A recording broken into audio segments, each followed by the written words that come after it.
Hi friends, welcome to Yashikar. ரொம்பவே எமோஷ்னலான ஒரு சீரியல். சீரியல் வந்து முடிக்க போகிற விஷயம் வந்து ஆர்டிஸ்ட்டுக்கே தெரியாது அப்படிங்கிற மாதிரி தான் அப்டேட் எல்லாம் சொல்கிறாங்க. ரொம்பவே கோவமாக இருக்காங்க ஆர்டிஸ்ட் எல்லாம் ஒரு பக்கம். அதான் சீரியலையே முடிக்கிறோமே இப்போ சந்தோஷமா அப்படிங்கிற மாதிரி கமெண்ட்ஸ் எல்லாம் பார்த்தா ரொம்பவே வருத்தமாக தான் இருக்குது. அந்தளவுக்கு ஒரு வருத்தம் இருக்குது. சடனாக வந்து சொல்லியிருப்பாங்க போல இருக்குது. அவங்களுக்குமே தெரியலை யாருக்குமே. மோஸ்ட்டாக நிறைய நெகட்டிவ் கமெண்ட்ஸ் வந்து வந்தது தான் காரணமா அப்படின்னு பார்த்தா, அது கூட காரணமாக இருக்கிறதுக்கு வாய்ப்பில்ல. ஏன்னா, அதை விட அதிகமாக நம்மளோட சன் டிவியில் ஓடிட்டுருக்க நிறைய சீரியல்ஸ்க்கு வந்து நெகட்டிவ் கமெண்ட்ஸ் போயிட்டுருக்கு.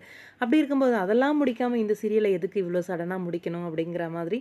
ஆனால் யாருமே எதிர்பார்க்காத ஒரு சர்ப்ரைஸான, ஷாக்கிங்கான ஒரு விஷயம்னா, எதிர்நீச்சல் சீரியல் வந்து இவ்வளோ ஷார்ட் பீரியடில் வந்து முடிச்சது. ஏன்னா, மிஸ்டர் மனைவி சீரியல்லாம் அந்த அளவுக்கு டிஆர்பியும் வரல.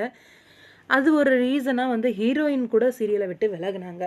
அப்படி இருக்கும்போது, அந்த சீரியலெல்லாம் ஓட்டிட்டு இருக்கும்போது, எதுக்கு நல்ல டிஆர்பி ஓடிட்டுருக்க சீரியலை வந்து முடிச்சாங்க அப்படிங்கிற மாதிரி, ஏதோ பின்னாடி ஏதோ ஒரு பெரிய ரீசன் இருக்கு அப்படின்னு தான் தோணுது. ரொம்பவே எமோஷ்னலான ஒரு விஷயம் தான் ஆர்டிஸ்ட்டுக்குமே இது. நிறைய பதிவுகள் ஆர்டிஸ்ட்லாமே அவங்களோட இன்ஸ்டாகிராம் பேஜில் அதோட மெமரீஸ் எல்லாம் ஷேர் பண்ணி நிறைய வருத்தத்தை தெரிவிச்சிருக்காங்க. அதே மாதிரி ஆதிரை ரொம்ப நாளுக்கு அப்புறம் மறுபடியும் சீரியலில் வந்து என்ட்ரி கொடுக்குறாங்க.